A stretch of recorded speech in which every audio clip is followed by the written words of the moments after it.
Sage, Sage, please come out, sweetling. It's important. I hear my guest call to me through the door. Leave me alone. I bite back. Am still mad at him for the disrespectful comments he made earlier. Even if I do go weak in the knees at hearing him call me sweetling, suggesting I'd let Cassius or any alpha use me as a sex toy was a step too far. I may be inexperienced, but I read romance novels. I know what a fuckway is, and it's not Cassius. Implying I'm too stupid to know the difference is just insulting!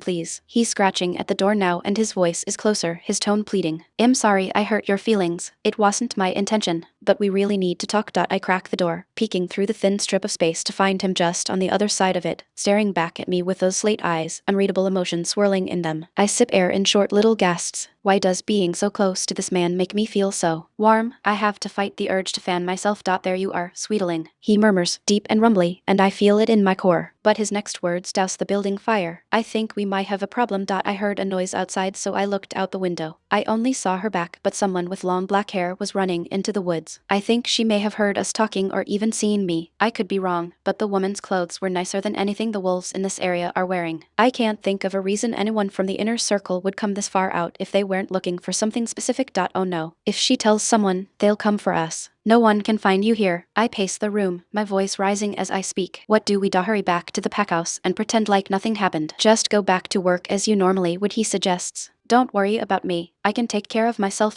Okay. I'll go now, I say, already heading for the door. But he grabs my wrist and pulls me back so hard I smack into him, bouncing off his chest. Stay safe, sweetling, he cautions, looking in my eyes as he kisses the back of my hand. He seems to come back to himself, dropping my hand like it burned him. I don't have time to think about why that might be, dashing out the door to begin my mission. I'm almost to the pack house when sirens blare all around me. Uniformed warriors storm into the yard and fan out everywhere. I duck behind a tree, listening to their general barking orders.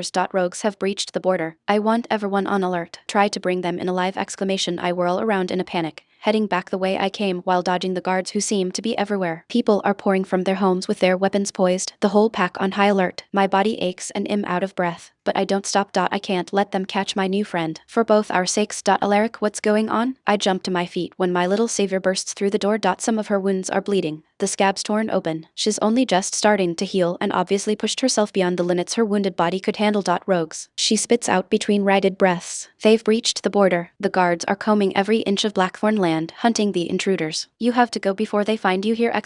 Please. If they find you here, I'll be killed. I would die if anything happened to you. You're my first real friend and I can't lose you. She flings herself into my arms and I rub her back awkwardly, doing my best to soothe her. I'm not the least bit scared of what this pack's alpha or his guards might try to do to me, but I'm also not ready to reveal who I am or why I'm here, so it's best I go before that becomes a necessity.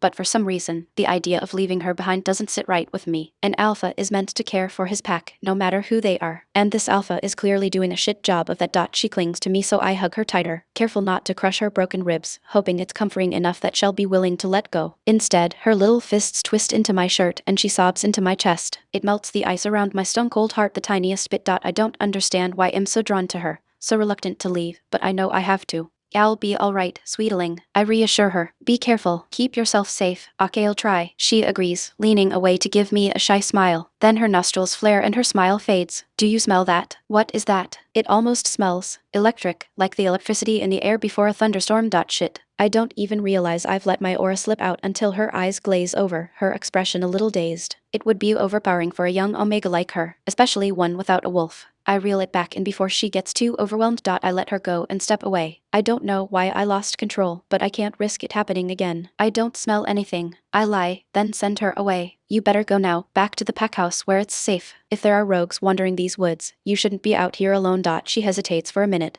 then finally agrees with a reluctant nod. I stand there watching as she walks away, wondering what it is about the tiny girl with the delicate features and strange, violet eyes that calls to me the way she does. My emotions are locked down tight. I never lose control, but I did today, with her. Shaking off the concern those thoughts bring, I head back inside. In the end, it doesn't matter. I'll probably never see her again. Grabbing what remains of my tattered jacket, I head back across the Blackthorn border, towards home.